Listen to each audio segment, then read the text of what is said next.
आज का प्रातः क्लास है 6/9/62।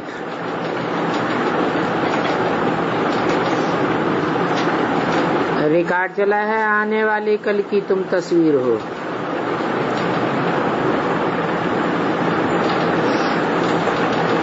इस गीत को सुनने से नशा चढ़ना चाहिए।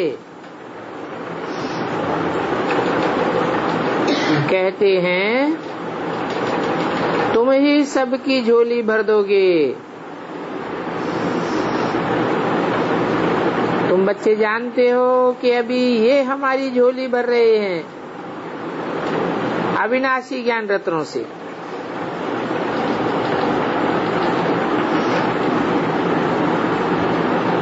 अब प्रश्न उठता है कि हम और किसकी झोली भरते हैं? क्या हम इतनी सर्विस करते हैं? यदि औरों की झोली हम नहीं भरते हैं तो गोया हमारी झोली भी नहीं भरती है। ऐसे अंदर में चलना चाहिए कि हम किसी की झोली नहीं भर सकते हैं तो हमारी झोली भी नहीं भरती है, फिर हमको खुशी भी नहीं रहेगी। खुशी उनको रहेगी जो दूसरों की झोली भरेंगे, क्योंकि जिसकी झोली भरेंगे तो जरूर उनका आशीर्वाद मिलेगा।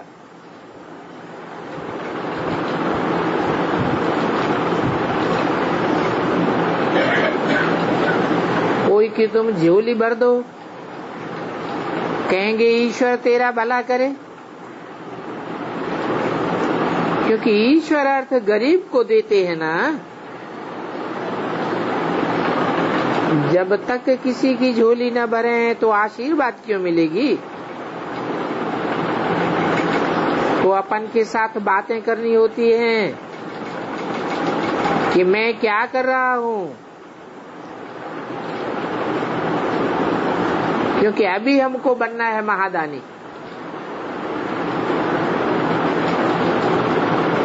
दुनिया में तो जो विनाशी धन बहुत दान करते हैं उनको समझते हैं महादानी।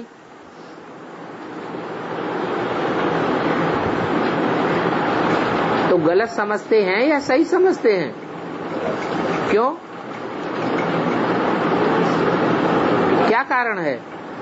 क्योंकि वो धन विनाशी है, एक जन्म के लिए है, उसकी प्राप्ति एक जन्म के लिए होगी। और यहाँ तो बाप से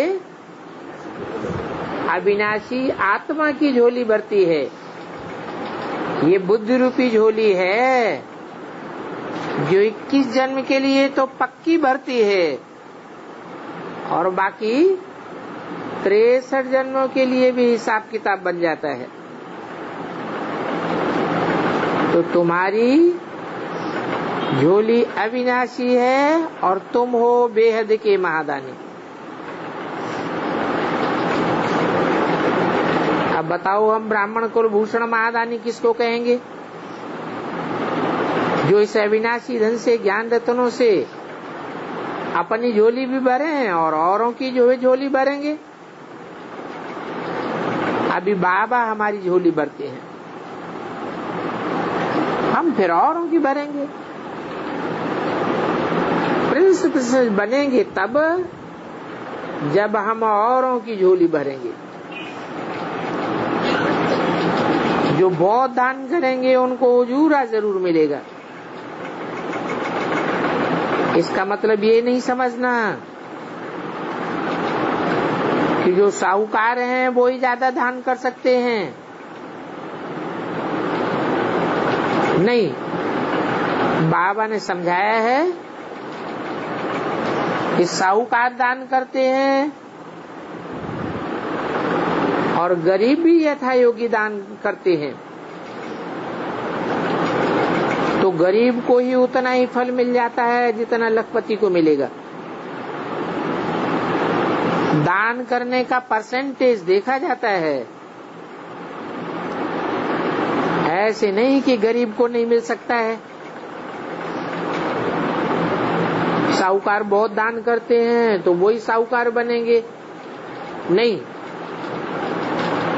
अगर गरीब भी हैं और यथाशक्ति दान करते हैं तो बड़े बड़े साहूकारों के पास जन्म लेते हैं। परंतु वो तो हो गई विनाशी धन की बात। यहाँ तो फिर है विनाशी ज्ञान का दान। ऐसे कोई मत समझे हम थोड़ा धन दान करेंगे तो बहुत मिलेगा, नहीं, ये फिर उल्टी समझ हो गई। इसमें तो फिर जो जितना झोली भरने की सर्विस करते हैं उतना उनको मिलता है, क्योंकि इसमें तो पढ़ाई की बात है। वो विनाशी धन अलग बात है, वो मिसाल उठाना ही रंग है। यहाँ तो जो जितना अविनाशी ज्ञान रत्नों की झोली भरेंगे उतना पावेंगे। ये सर्विस कोई की छिपी नहीं रह सकती है।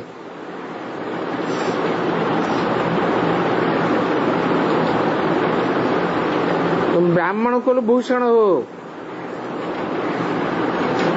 सबसे अधिक सर्विस कौन करते हैं?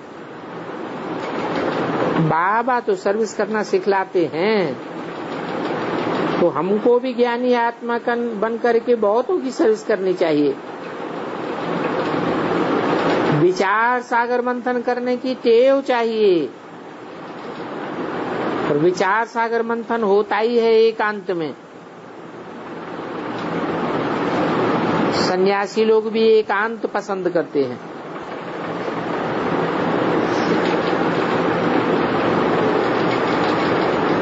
परंतु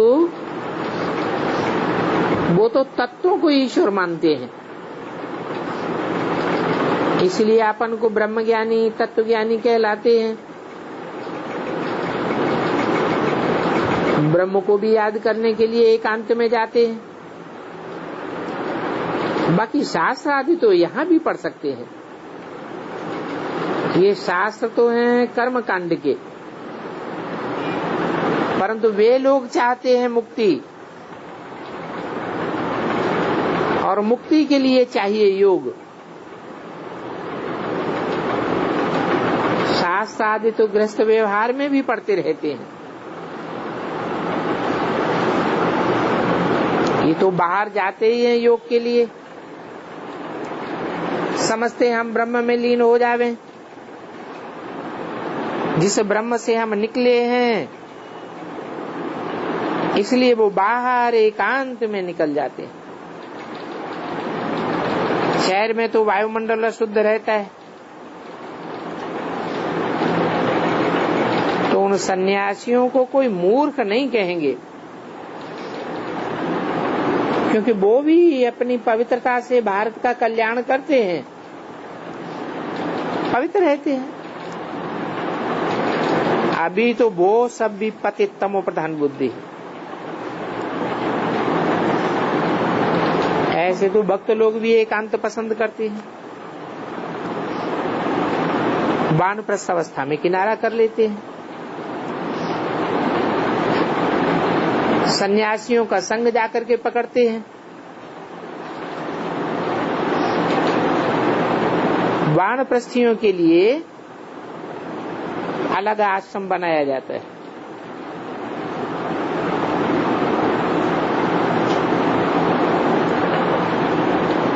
और बाहर जाकर के बनाया जाता है। अच्छा, यहाँ हमको एकांत कैसे मिले? हम कोई सन्यासी तो नहीं है जो जंगल आदि में जावे। गृहस्थ व्यवहार में रहते ये तो बड़ा कठिन है। तो बाप बैठ बतलाते हैं कि हे बच्चे, तुम नींद को जागने वाले जीतने वाले बनो।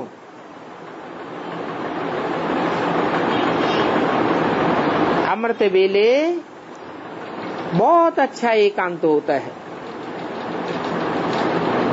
बाबा जानते हैं जिनको बाबा को फॉलो नहीं करना होगा वो तो कभी नहीं करेंगे। ये तो बच्चों को ऊपर से राय मिलती है। इस ब्रह्मा को भी राय देने वाला वो शिव बाबा है।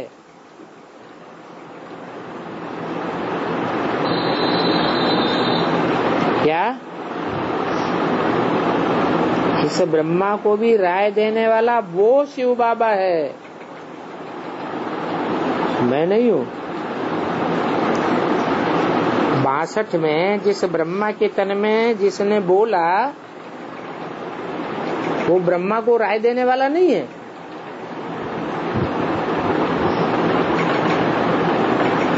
तो उस तरफ इशारा किया जो यज्ञ के आदि में साकार व्यक्तित्व था, जो आदि में था वो अंत में भी राय देने वाला होगा। परंतु ब्रह्मा के लिए कहते हैं कि ब्रह्मा भी उतर आए तो तुम नहीं मानेंगे। क्या मानेंगे? ब्रह्मा भी उतर आए तो नहीं मानेंगे, तो फिर आखिर क्या मानेंगे? वो कहते हैं अगर भगवान भी उतर आए तो हम शास्त्रों को नहीं छोड़ेंगे। तो क्या मतलब हुआ कि ब्रह्मा भले उतर आए परंतु ब्रह्मा के तन में शिव ने जो कुछ बोला वो ब्रह्मा तो नहीं समझ सके, तो ब्रह्मा का डायरेक्शन ही बेकार हो जाता है। इसलिए बोला ब्रह्मा भी उतर आए तो तुम नहीं मानेंगे। तो क्या मानेंगे? हाँ, ब्रह्मा के मुख से बोली हुई वाणी को मानेंगे। तो ये किसी को पता नहीं है कि किसकी मत लेनी होती है। ऊंच ते ऊंच मत है शिव की, जो ब्रह्मा को देते हैं। ब्रह्मा को रचने वाला शिव है। 662 की वाणी का दूसरा पेज। तो वो बाबा हमको तुमको सबको डायरेक्शन देते हैं।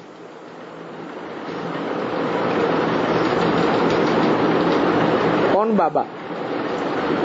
रचने वाला शिव बाबा। रचयिता कौन है? क्रिएटर।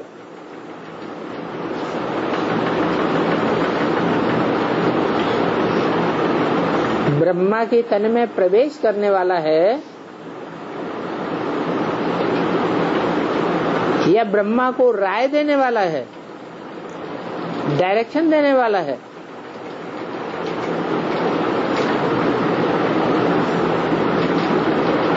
ब्रह्मा को डायरेक्शन देने वाला कौन है और प्रवेश करने वाला कौन है?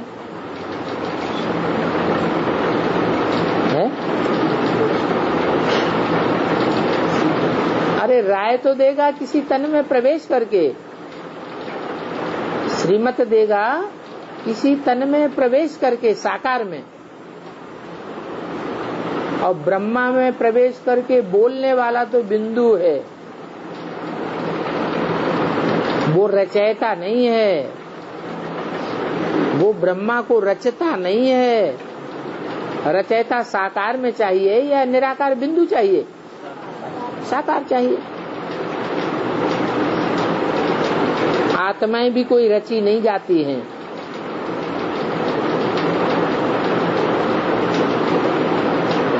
रचने वाला रचयिता क्रिएटर कहा जाता है। तो इसमें समझने के लिए एकांत अवश्य चाहिए। एकांत में ही विचार सागर मंथन हो सकता है। और एकांत हमारा कैसा है, क्या है? वो तो जंगल में चले जाते हैं, समझते हैं हम एकांत में चले गए। तुम्हारा एकांत क्या है?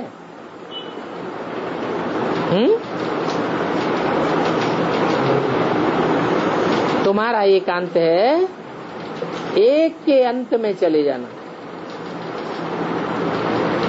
दूसरी पर्सनालिटी नहीं, एकांत अर्थात एक को याद करना। ऐसे नहीं एक बिंदी को याद करना। एक बिंदी को याद करना या वो बिंदी डायरेक्शन देने के लिए जिस तन में साकार बनती है उसको याद करना।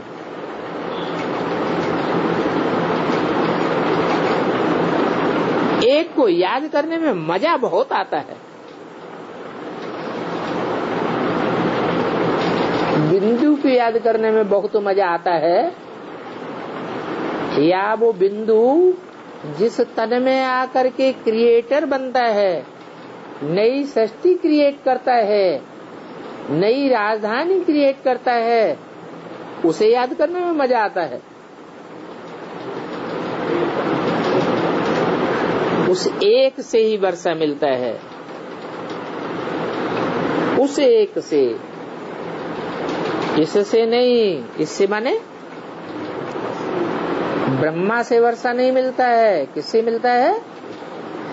उस एक से वर्षा मिलता है जो नई दुनिया का रचयिता है। इस ब्रह्मा का भी रचयिता है। कब रचा ब्रह्मा को? इस ब्रह्मा का भी क्रिएटर है। इसे ब्रह्मा को कब क्रिएट किया? यज्ञ के आदि में। वो लोग तो ब्रह्म तत्व को भगवान समझ करके याद करते हैं।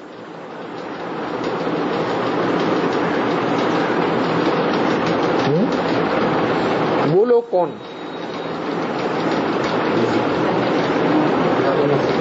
बाहर की दुनिया के सन्यासी भी ब्रह्म तत्व को भगवान समझ करके याद करते हैं, और ब्राह्मणों की दुनिया के जो सफेद कपड़े वाले सन्यासी हैं वो भी ब्रह्मा को क्या समझते हैं? भगवान समझते हैं कि नहीं? ब्रह्मा को भगवान समझते हैं। अरे वो तो जड़ तत्व है। जो जड़त्व होता है उसकी बुद्धि चलती है? बुद्धि जड़ होती है या चलती है? बुद्धि तो जड़ होती है। हम तो जानते हैं, हमको शिव बाबा से जीवन मुक्ति और मुक्ति का वर्षा मिलता है, तो उनको याद करना है। इनको माने ब्रह्मा को याद नहीं करना है।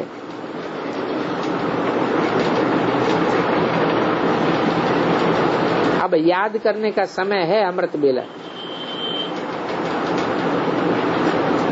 अब बाबा ने कहा है नींद को जीतने वाली बनो। दिन में तो वायुमंडल खराब रहता है, एकांत नहीं मिल सकता, और रात को भी 12-1 बजे तक बहुत गंदा वायुमंडल रहता है। वाइब्रेशन गंदा होता है। अभी बाबा की डायरेक्शन निकलेगी तो बाबा सबसे पूछेंगे। हर एक जो भी ब्राह्मण कुलभूषण हैं उनमें भी जो सरेंडर किए हुए हैं, समझते हैं कि हम बरोबर शिव बाबा के बच्चे हैं और हम अपना पोता मेल भी शिव बाबा को भेज देते हैं। इस जीवन की सारी जन्म की कहानी जिसे जीवन कहानी कहा जाता है, भेज दी है। तो ऐसे बच्चों को पूरा समाचार देना है कि हम रात को कितना समय जागे, कितना विचार सागर मंथन किया। ऐसे नहीं कि सन्यासियों की तरह आसन लगा करके बैठ जाना है। बहुत भक्त लोग रात को शीघ्र सवेरे उठकर माला जपते हैं। हमारा लौकिक बाप से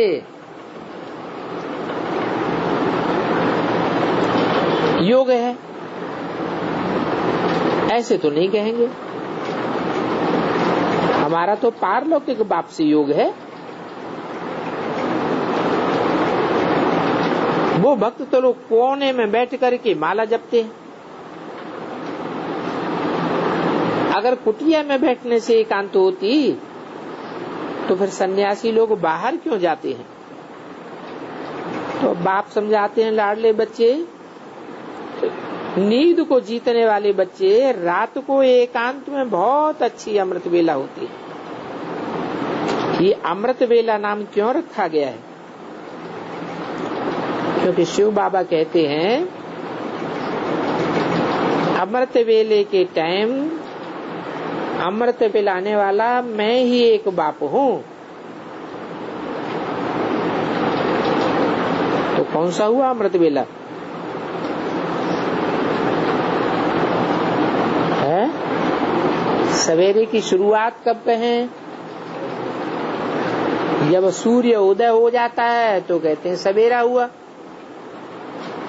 और सूर्य उदय होने से पहले का टाइम अमृत वेला है। तो सतयुग में सूर्य उदय होता है या सतयुग से ठीक पहले सूर्य उदय होता है? सतयुग रूपी सवेरे से पहले सूर्य उदय होता है, और सूर्य उदय होने से, सूर्य की प्रत्यक्षता होने से पहले अमृत वेला गाया हुआ है। तो इसलिए अमृत वेला नाम रखा है कि अमृत बरसाने वाला एक ही बाप है जो अमृत वेले आते हैं, सतयुग के आदि और कलयुग के अंत में आते हैं। शास्त्र तो सब सुनाते हैं, वो शास्त्र कोई बुरी बात नहीं है, परंतु ऐसे नहीं कहते कि इससे तुम राजाओं का राजा, पवित्र दुनिया का मालिक बनेंगे।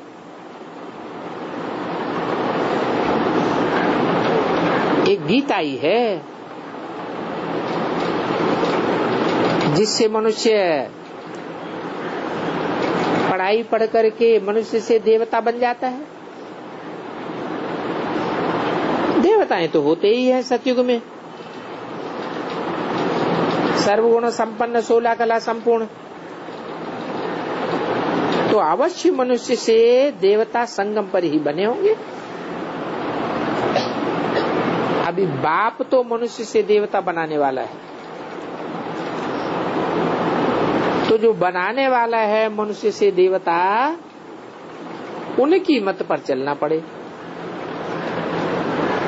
है ब्रह्मा मनुष्य से देवता बनाता है या शूद्र मनुष्यों को ब्राह्मण बनाता है? ब्रह्मा से शूद्र मनुष्यों से ब्राह्मण तो बने, लेकिन देवता तो कोई बनता नहीं है। तो ब्राह्मणों को जरूर शिक्षा दे करके फिर बाद में देवता बनाते हैं, क्योंकि बनाने वाला फिर धर्मराज भी है। मनुष्य जानते हैं भगवान धर्मराज भी है। कोई किसी को मारता है तो कहते हैं भगवान तुमसे हिसाब किताब लेगा, बहुत करके भगवान का ही नाम लेते हैं और भगवान का ही कसम उठावेंगे। देखना भगवान तुमसे सारा बदला ले गया, तुमको छोड़ेगा नहीं, क्योंकि समझते हैं ईश्वर ही सब कुछ जानता है। ऐसे कहा जाता है क्योंकि समझते हैं ईश्वर ही सजा देते हैं, परंतु किस रूप में सजा देते हैं ये कोई नहीं जानते। वो बाप तो बहुत रहमदिल है, बाकी धर्मराज बहुत सजा देते हैं, इसलिए उनको सुप्रीम जज कहा जाता है। धर्मराज कहते हैं ना, तो दुनिया ये नहीं जानती है कि मेरे साथ धर्मराज भी है, और कसम भी उनका उठाते हैं।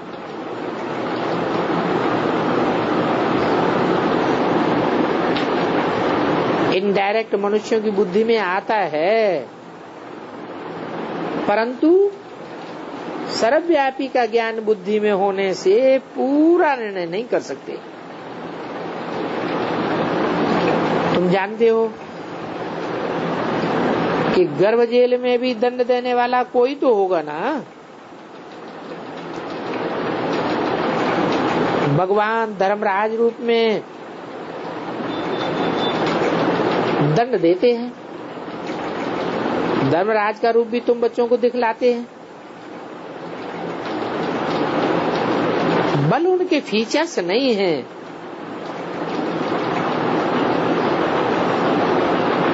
परंतु वो धर्मराज तो है ना।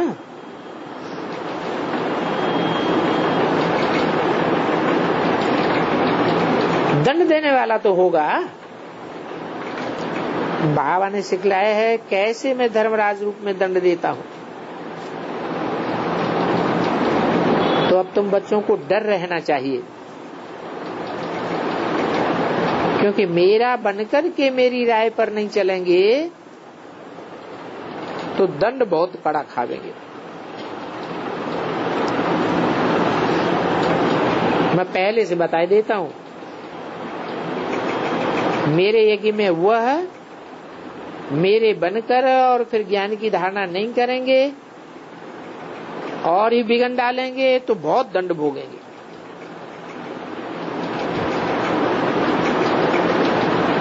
मैं शिव बाबा भी हूं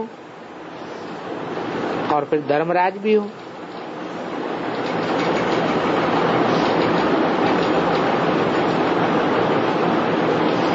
ये भी समझाता रहता हूं कि कोई विकर्म मत करो, नहीं तो मैं स्वयं दंड दूंगा। कयामत के समय भगवान सबका हिसाब किताब चुकतू करेंगे। तो भगवान धर्मराज के रूप में यहाँ है। मनुष्य तो नहीं समझते हैं कि कयामत के समय हिसाब किताब चुकतू होना है।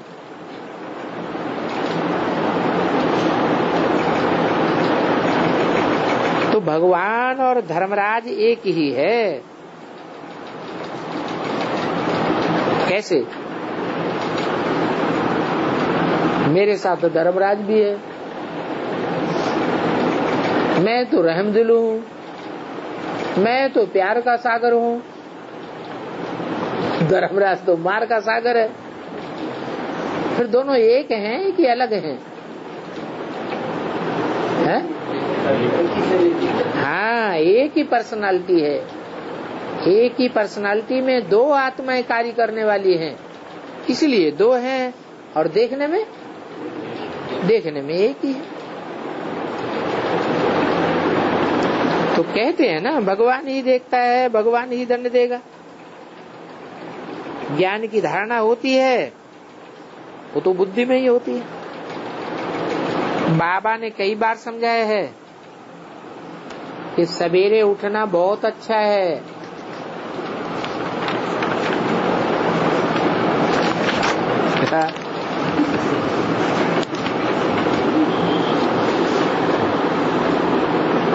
उसी समय याद करेंगे तो सारा दिन बहुत हल्के रहेंगे। 6/9/62 की वाणी का तीसरा पेज। बल माया तूफान खूब लाएगी। माया के तूफान बहुत आवेंगे, क्योंकि माया किसी को भी छोड़ती नहीं है। यदि तुम डायरेक्शन पर नहीं चलेंगे तो कब तुम्हारी उन्नति नहीं होगी।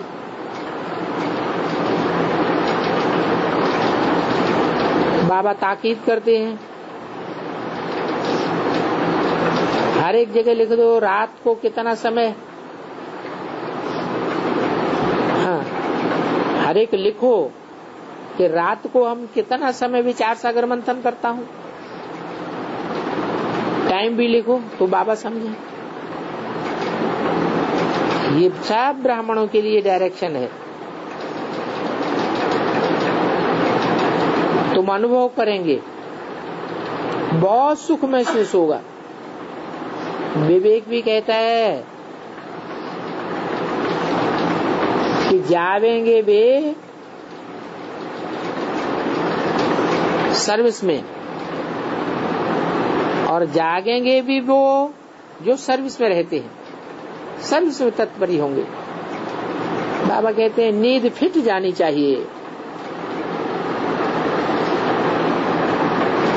3 घंटा की नींद होनी चाहिए। भले दिन में थोड़ा सोना पड़े, हाँ?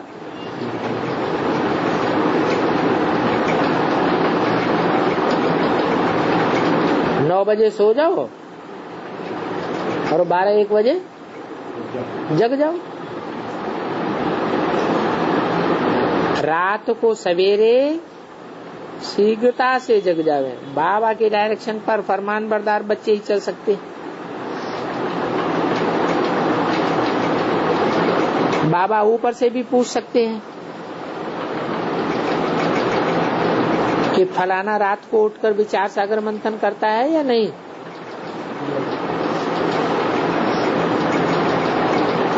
रात को उठकर विचार सागर मंथन नहीं करेंगे तो तुम्हारा भाषण भी कायदे सिर नहीं होगा।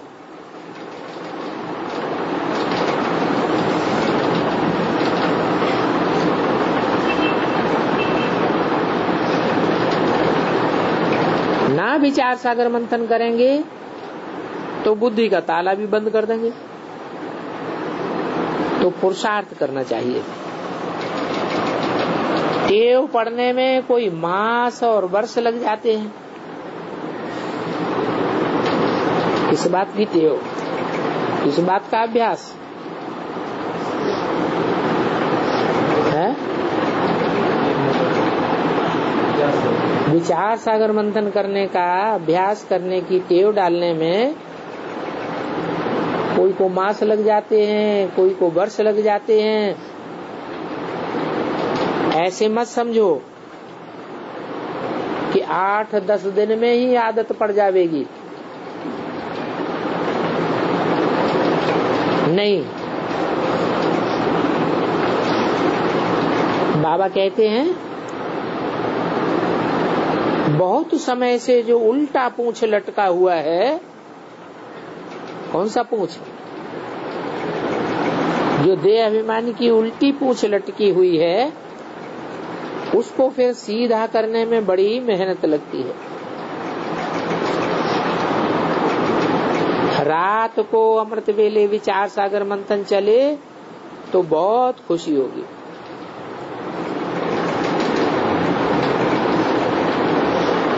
उठे और विचार सागर मंथन के बदली और बातें सामने आ जाएंगी तो फिर थक जाएंगे। फिर तुमको मजा नहीं आएगा।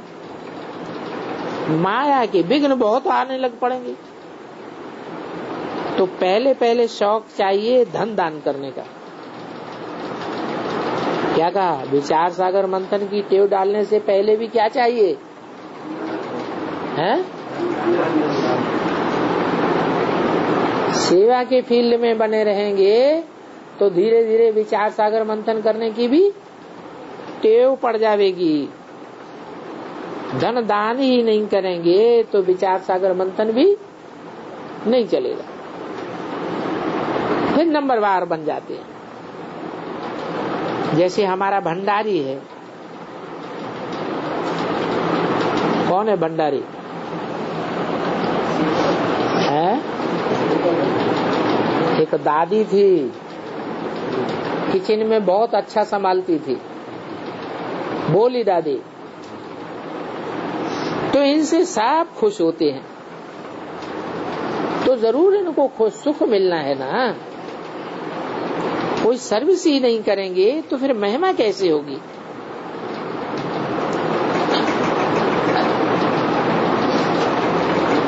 न काम करने से फिर उनका आधा फल खलास हो जाता है।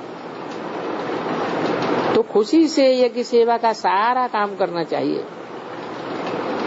अब बाबा की सेवा करते हैं, जिस बाबा से हमको राजाई मिलती है, रात को विचार सागर मंथन उनका होगा जो सर्विस पर तत्पर रहेंगे। अगर सर्विस फील्ड पर तत्पर नहीं रहते हैं, स्वार्थ में ही लगे रहते हैं, तो फिर उनके सामने पाप ही आते रहेंगे, पाप के संकल्प ही उठते रहेंगे। ये बाबा स्वयं कहते हैं कि पाप किए तो फिर अरई से सजा खिलाऊंगा।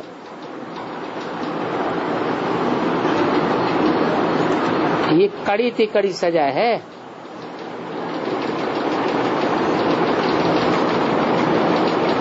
कोई भील बच्चे हैं,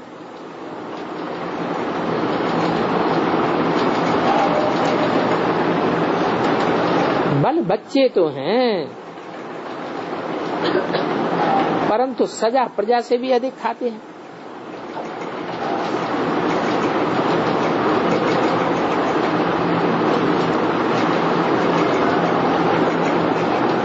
बच्चे बन करके फिर कोई पाप करते हैं तो 100 गुना दंड हो जाता है। कोई पाप करते हैं फिर फौरन ही बाबा को नहीं लिखते हैं, अंदर में बीमारी छुपाए के रखते हैं, तो वो बीमारी पक्की हो जाती है। इसलिए फौरन लिखना चाहिए। शिव बाबा को साकार द्वारा ही पाना है। तो बाबा कहते हैं मेरे पास आकर के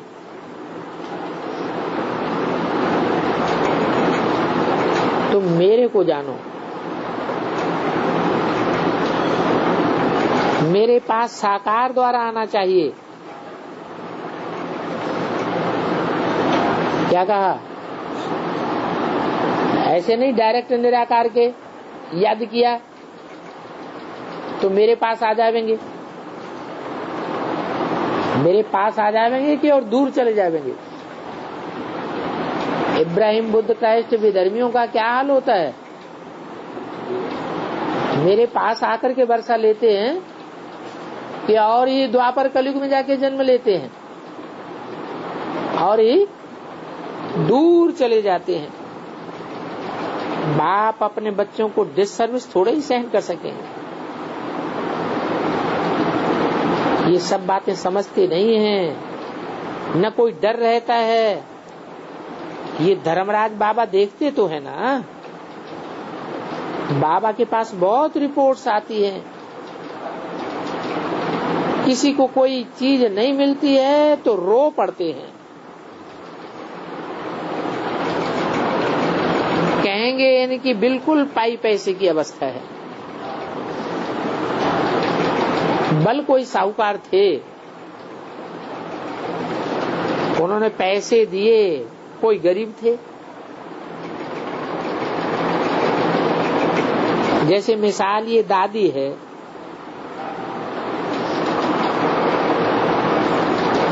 परदादी की तरफ इशारा किया।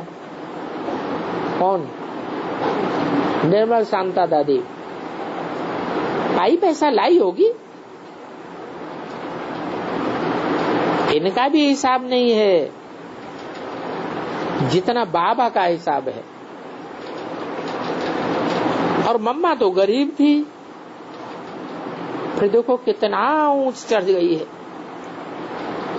कोई चावल की मुट्ठी देते हैं तो महल मिल जाते हैं। इसमें ये अभिमान भी नहीं आना चाहिए कि हमने तो सब कुछ दिया है, इसलिए हमको सब प्रकार की सहूलियतें मिलती चाहिए। अरे तुमने जो कुछ दिया वो तुम खा गए, फिर पद तुमको क्या मिलेगा? ये समझना चाहिए कि तुम तो लेते हो, कोई को देने का अहंकार थोड़ा ही आना चाहिए कि हमने पैसे दिए हैं इसलिए हमको उन पैसों का एवजा मिलना चाहिए। यहाँ तो तुमने अच्छी तरह बैठकर खाया ना, तो खा करके खेल खलास कर दिया। बाबा सब बातें समझा देते हैं, बच्चों को विचार सागर मंथन करना है कि सारी सृष्टि का चक्र कैसे फिरता है। ये बातें भी तुम बच्चे ही जानते हो। अभी देखो भूकंप होते रहते हैं, कल भी अखबार में था, बाबा कहते हैं 5000 वर्ष पहले भी ऐसे ही हुआ था। बस इसके पहले की बात तो कोई बता नहीं सकेंगे। जब विनाश हुआ होगा तो कितने मरे होंगे। अभी ये प्राकृतिक आपदाएं तो होंगी, बहुत होंगी, तो कितने मरेंगे।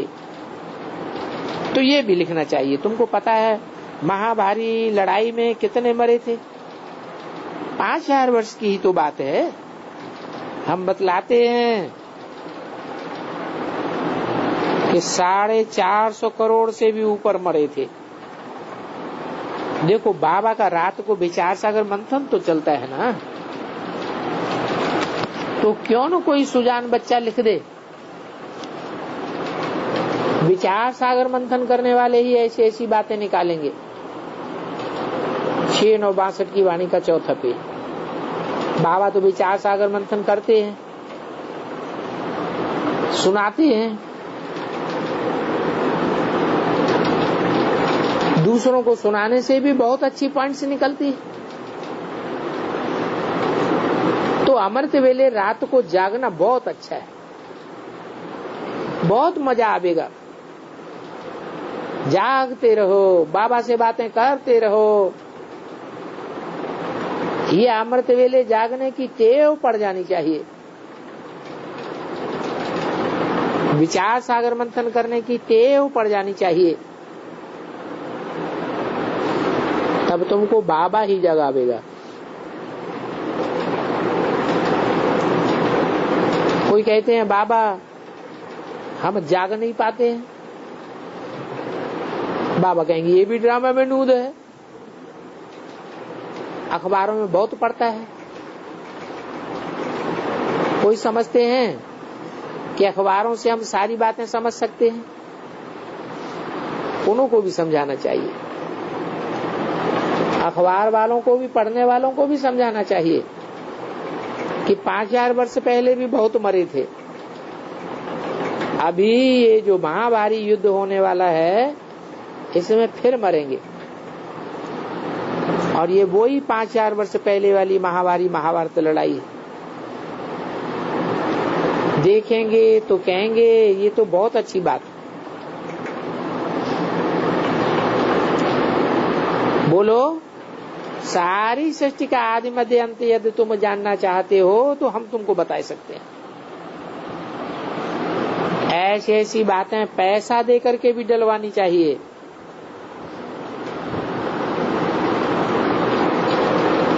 तो बहुत फायदा हो सकता है, क्योंकि आप ही तो किसी की बुद्धि चलती नहीं है जो अखबार में डाल देवे। बाबा कहते हैं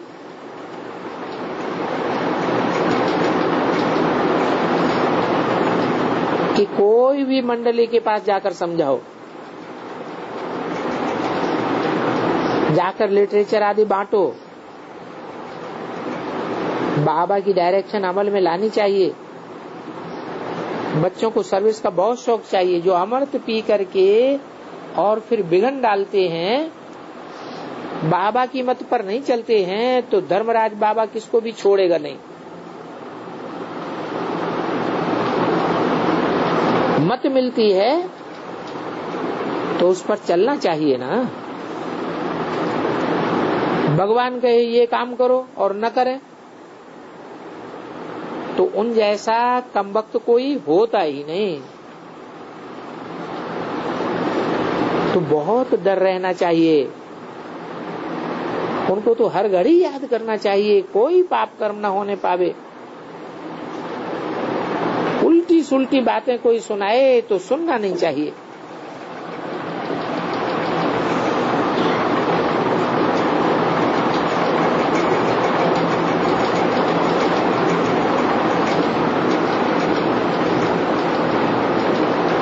कोई झूठी उल्टी सीधी बातें सुनाते हैं, बाबा झट बतावेंगे कि ये बात झूठी है। यह सच्ची है। कहाँ अपनी निंदा सुन करके पढ़ाई छोड़ दे तो बहुत नुकसान कर देंगे। ऐसे बहुत रूठ जाते हैं। अरे तुम्हारा काम है ज्ञान से न कि इन बातों से। पहले तुम अपना योग तो लगाओ। बाबा की मत पर चलने से बेड़ा पार हो जाएगा। अगर नहीं चलते हो तो बेड़ा गर्क हो जाएगा। मत भ्रष्ट हो पड़ते हैं। शिव बाबा को याद कर आकर के मत लेनी चाहिए। बाबा कहते हैं मेरी बहुत निंदा करने से बुद्धि का ताला बंद हो जाता है। बाबा की सर्विस करते करते बिघन पड़ते हैं।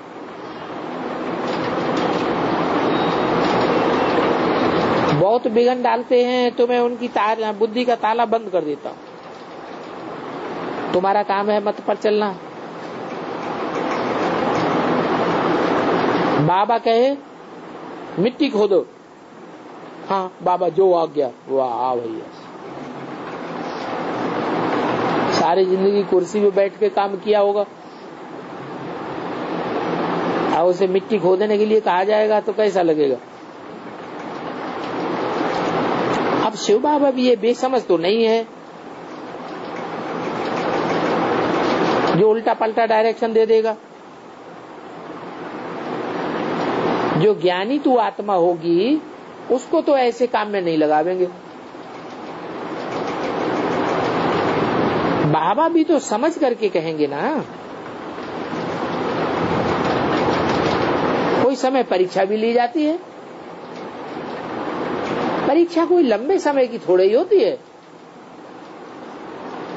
थोड़े टाइम की परीक्षा होती है। देखते हैं कि इनको देह अभिमान आता है कि नहीं आता है। तो समझ जाना चाहिए कि बाबा कब उल्टा काम नहीं करावेगा। और बाबा ऐसे काम तो बच्चों से कराते भी नहीं हैं।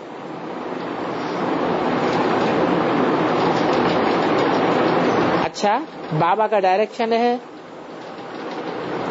उर्दू गीता, योग का किताब अंग्रेजी में, बच्चों ने ये बनाया है, ये सब अच्छा बनाया हुआ है।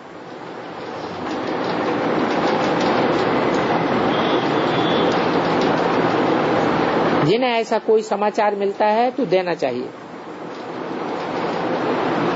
अगर ऐसा लिटरेचर न मिला हो तो दिल्ली से मंगाना चाहिए। जिनको मिला है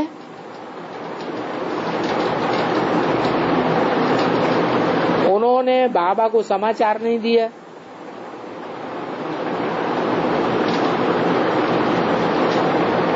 तो कहेंगे मूर्ख बुद्धि। जबकि दशहरा आ रहा है और दीपमाला आ रही है, तो क्यों न पहले से ही बनाए के रख देना चाहिए। जो करना है सो लिख करके बाबा को भेज दो तो पता पड़े। अच्छा, ओम शांति।